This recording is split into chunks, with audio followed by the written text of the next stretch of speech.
I'm with Nicole Bibbins Sedaca, the Bush Institute's Kelly and David Pfeil Fellow and Professor of Practice of International Affairs at Georgetown University. Nicole's article, January 6th and America's Support for Democracy Abroad, just appeared in The Hill. And I think people rightfully ask what this event that saw violence at the US Capitol says about democracy. So, Nicole, as you say in the article, places like Moscow and Beijing argue that January 6th put democracy's weaknesses on display for the entire world to see. And while these authoritarian regimes have what I would say is an existential bias against democracy, I think there are reasonable people who might say, well, maybe they have a point. Maybe we need to rethink things when it comes to democracy. Why shouldn't we be discouraged by January 6th? And where can we be optimistic about democracy generally? Excellent. Thank you so much, Chris, and thanks for having me. January 6th was unquestionably a hard day in American history and one we should learn a great deal from. But rather than looking at whether democracy is the problem, I'm going to take us a step earlier to say every single country in the entire world has a diversity in its country, diversity of religion, of ideological views, of political views, of historical experiences.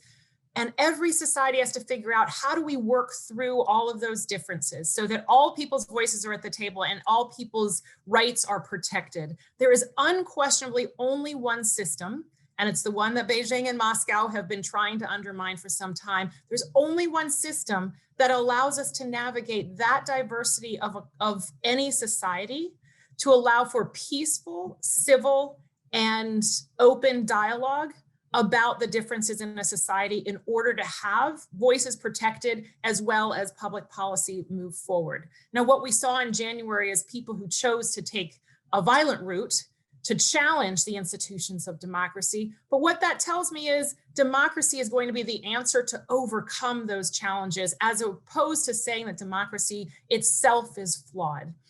What we also saw on January 6th was the institutions working. They were threatened. They were violently threatened, but they also worked.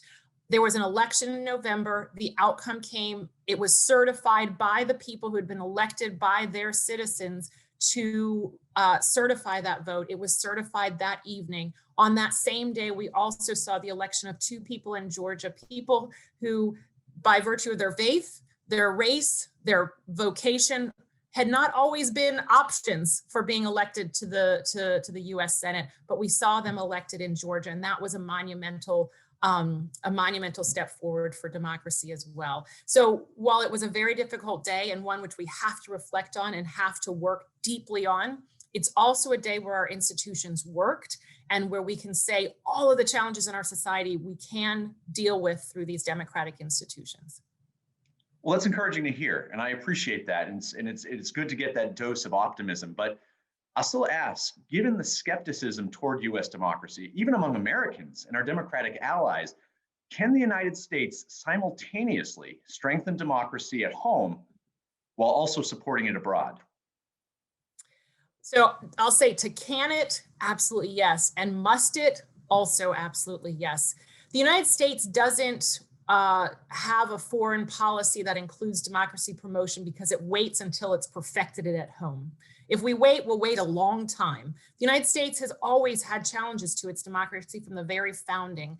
And what we've seen is democracy has helped us work through those very foundational problems. That is an example for other countries around the world. And an example of saying that we are both humble about the shortcomings in our society and confident about the ideals that allow us to work through it. We also have to remember the United States will be engaged around the world through our businesses, our government, our non-governmental organizations, and we will be in places. And the question is, when we engage abroad, not if, but when we engage abroad, will we engage by reflecting the values that we are working on and hold dear at home, or will we be silent? And I think there's only one answer to that, and that is we have to take those values with us as we go out into the world. Nicole, thank you so much. I encourage our audience to read your full article. It's in The Hill. Check it out. It's January 6th and America's Support for Democracy Abroad. Give it a read.